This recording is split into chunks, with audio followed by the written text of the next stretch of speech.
Nós estamos dedicando esta semana ao trabalhador. Por isso, o canal de notícias está apresentando uma série de entrevistas contemplando temas que são de relevância nas relações do trabalho.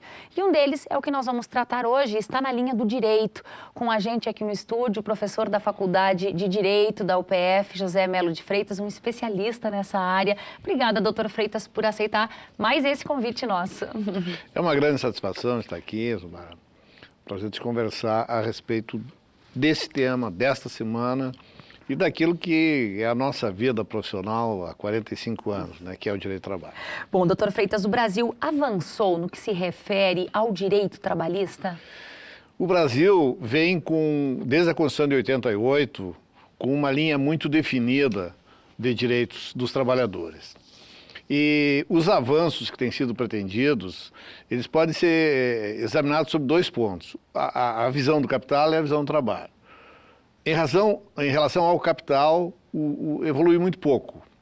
A pretensão do capital é a flexibilização. Isso não tem ocorrido, a não ser em determinados pontos bem específicos, como jornada de trabalho, especialmente, não é? Com algumas permissões, vamos dizer. Agora, o trabalhador vem tendo garantido os seus direitos desde 1943. Não houve, até agora, grandes retrocessos. O risco apresentado como retrocesso, como precarização, é a terceirização, que já foi aprovada pela Câmara de Deputados e que está ainda sem votação. Há o entendimento de que a terceirização precariza. Respeita-se esse entendimento, mas isso não evoluiu, parou na aprovação da Câmara.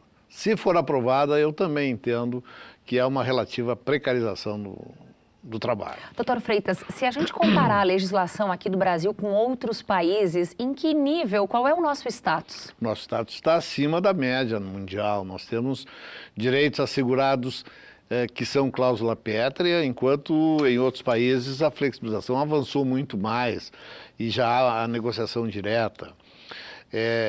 Países de alto desenvolvimento como a China, por exemplo, não tem legislação trabalhista nenhuma, há uma exploração do trabalho humano muito grande. Os Estados Unidos têm um regime de negociação muito relevante. A França vem tentando flexibilizar e vem encontrando grande resistência, a Grécia também. Eu penso que a nossa legislação trabalhista preserva aí muito o direito dos trabalhadores. Doutor Freitas, o grande volume de processos trabalhistas no judiciário é um sintoma de quê exatamente? De crise. Hoje se vive com uma média de 60% de trabalhadores demitidos que ajuizam. Eu já convivi com 10%.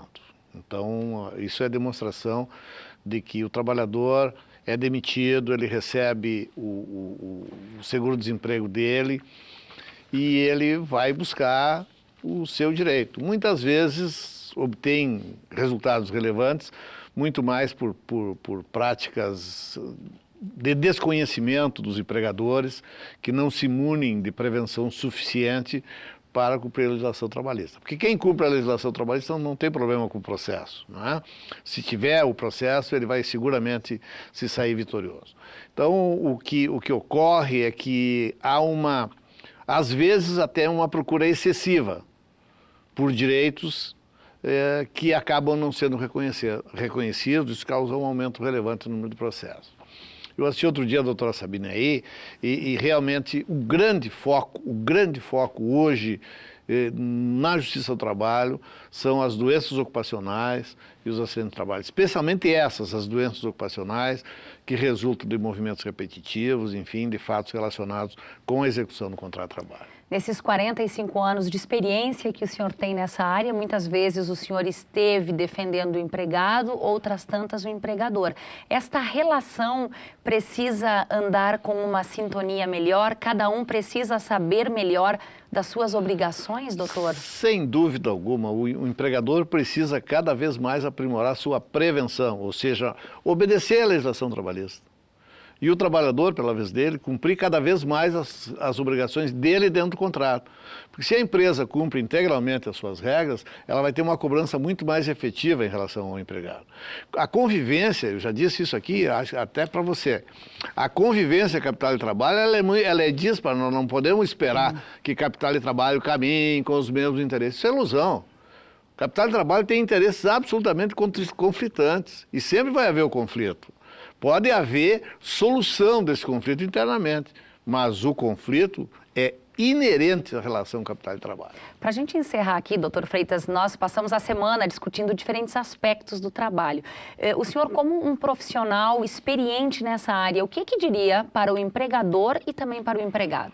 Para o empregador, mantenha a obediência a todas as regras a que está sujeito, especialmente as relacionadas com a segurança e medicina do trabalho. E, claro, todas as demais, controle de jornada, manutenção efetiva de controle de jornada.